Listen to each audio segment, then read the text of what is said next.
Arbinger is, there's no simple way to explain Arbinger. People ask me all the time, what is Arbinger? And I always pause, and you'd think I don't know what it is because I can't come up with a quick answer. I've been a disciple of Arbinger for over 20 years. I've been a certified instructor for a little over about 10 years. It's powerful. It's incredible. I think it ought to be part of a high school curriculum for everybody to go through. So what is it? Arbinger is the study of what we call self-deception. And that is that my life would be okay if you would just change. You know, it's everybody else's fault that things aren't working out. So if I'm a parent, you know, if my son would just do this or do this, our life would be better. If I'm the son, you know, if my parents would just change, then our life would be better. If I'm married, you know, if my spouse would just make these changes, our marriage would be so much better. When in reality, we both have problems. We all have problems, and it's not one person that is the problem. And so in Arbinger, we learn to recognize where that blame comes from, why we blame. It's called the study of self-deception. Why are we deceived as to where the problem really is?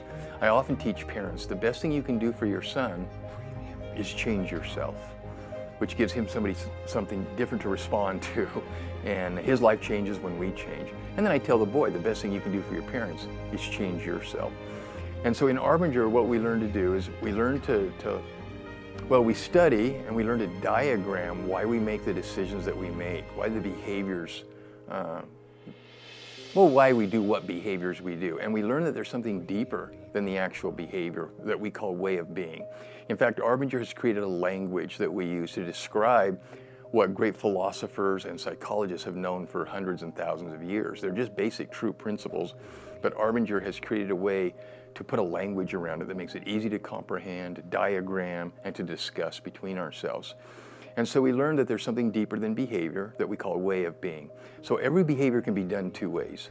I can compliment you, seeing you as a person and being very sincere, or I can compliment you because it serves me, because I need something from you, in which case you become an object to me, a vehicle to be used.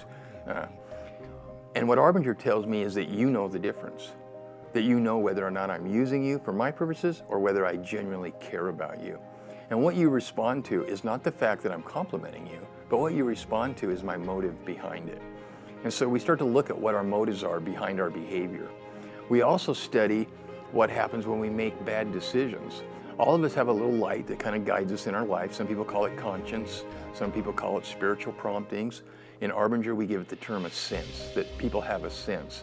So I have a sense to do something good for you, but I choose not to do it for whatever reason that might be.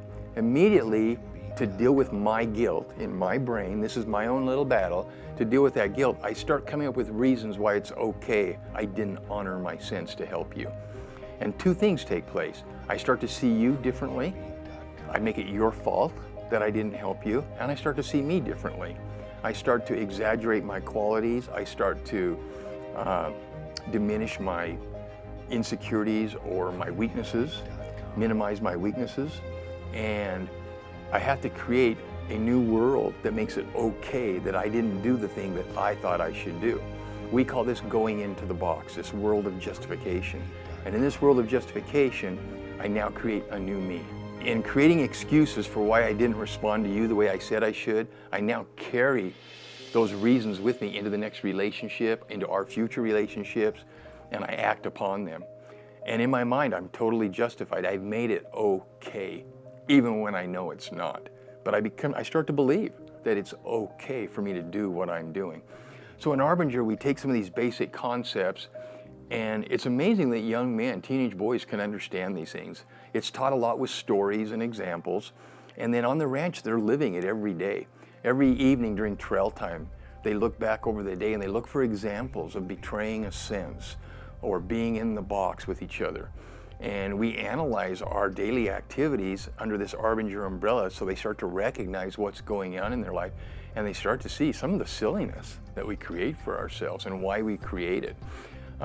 We learn about what we call collusions, how when I see you as an object and I have certain justifications, and you see me as an object and have justifications, how we interact in a circle.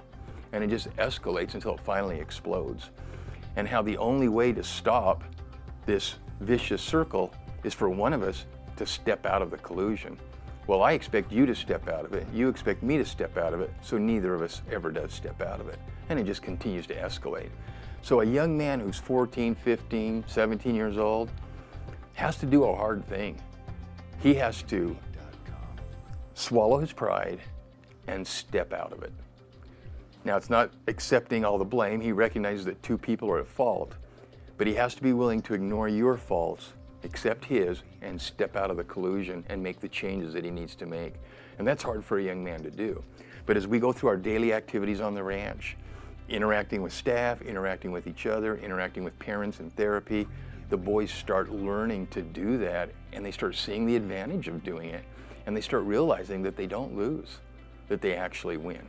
And they actually start experiencing more confidence in themselves, higher self-esteem, and they start experiencing happiness. They start liking who they are.